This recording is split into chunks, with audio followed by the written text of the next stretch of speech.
वाटलंच होतं, रादर मला माहीतच होतं तू इथेच होतीस, कारण का तू माझ्यापासून लांब जाऊ शकणार नाहीस.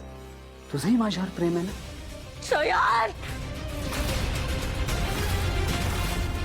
घाबरायचंही नाहीये जानू. सोड.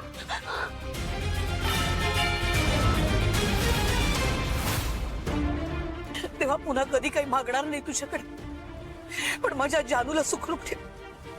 माझ्या जानूला, माझ्या सगळ्या माणसांना सुखरूप ठेव. त्यांना काही झालं तर तुला कधीच माफ करणार नाही मी.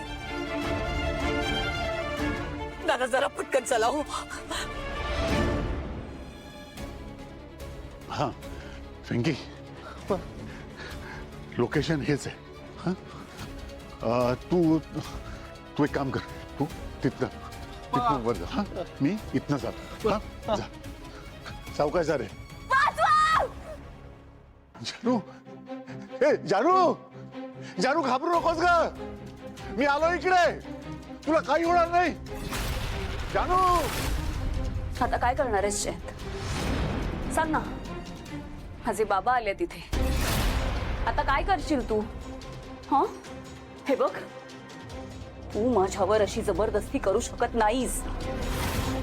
तुम्ही एवढ्या टेन्शन मध्ये का दिसता? आणि आई कुठे गेल्या? भाऊजी, अगं मोठा प्रॉब्लेम झालाय. आपली जानू किडनॅप झाली. काय? काय? हो, सिद्धू, विश्वा, बाबा सगळे तिला शोधायला गेलेत. आई पण तिकडेच गेल्यात. अगं पण असं कसं झालं? जानू किडनॅप कशी झाली आणि कोणी केलं हे सगळं? दुसरं कोण करणार? त्या जयंतनेच केलंय. त्याच्या माणसांनी खोटा फोन केला की विश्वाचा ऍक्सिडेंट झालाय आणि जानूला तिकडे बोलवून घेतलं. तिला एकटीला गाठलं आणि किडनॅप केलं. अहो वहिनी, तुम्ही मला तरी सांगायचं होतं ना.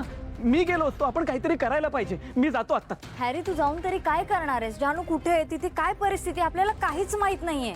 वहिनी मला सांगा, तुम्हाला जाताना आई काही सांगून गेली आहे का? कुठे जाणार आहे वगैरे काही बोलणं झालंय का तुमचं?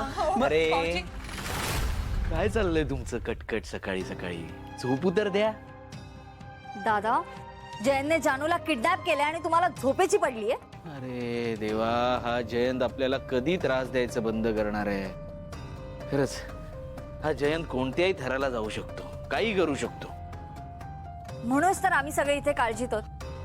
पण तुम्ही मात्र थंडपणे बोलताय. तुला काही वाटत नाही का रे दादा? अगं मी खरं ते बोलतोय. जयंत स्वतःच्या स्वार्थासाठी कोणत्याही थराला जाऊ शकतो. मग माहिती आहे आम्हाला. तुम्ही बस बस बस, तुम्ही दोघे जरा थांबता का?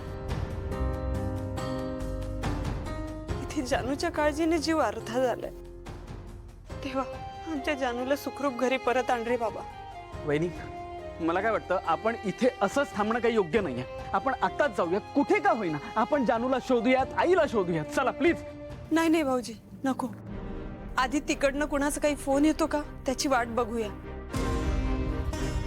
तिकडे काय परिस्थिती असेल काहीच अंदाज येत नाही.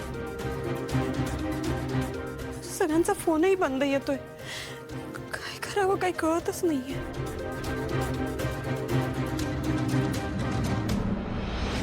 मला असं वाटतं की आपण कोर्टाकडे रिक्वेस्ट करून निकालाची नेक्स्ट डेट घेऊया का? सेंचू, असं कसं, म्हणजे पुढची डेट कशी देतील हे लोक? आणि तसे हा निकाल लागणं खूप जास्त गरजेचं आहे. पण हॅरी, मला बाबांची खूप काळजी वाटते. मला पण वाटते. मी एक काम करतो, मी जानूला फोन करतो आणि विचारतो. हा कर.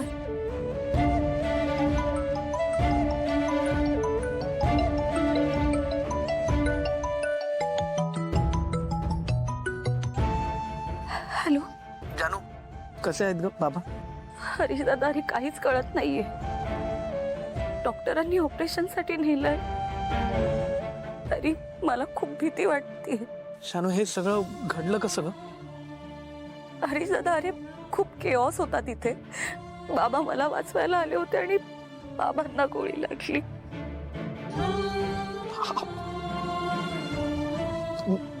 जानू, आपल्या बाबांना काही होणार नाही ना ग?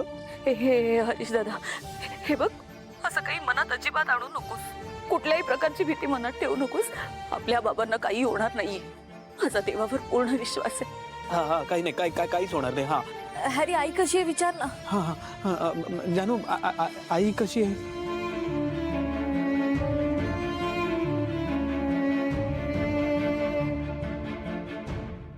रडती. तिला कसं सावरावं हेच कळत नाहीये मला.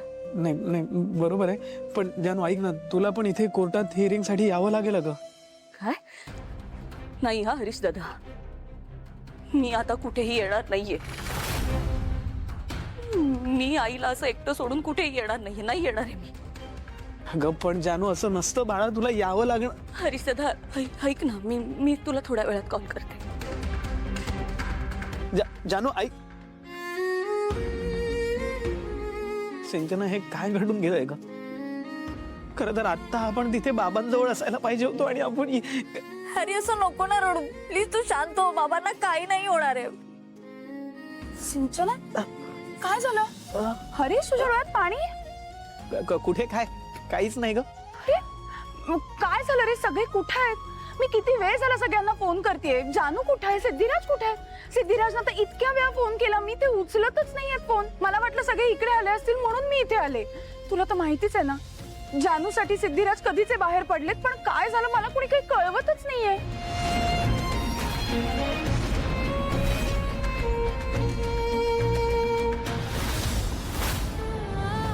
मला कोर्टात जायलाच पाहिजे. जयंतमुळे आज माझ्या बाबांची ही अवस्था आहे.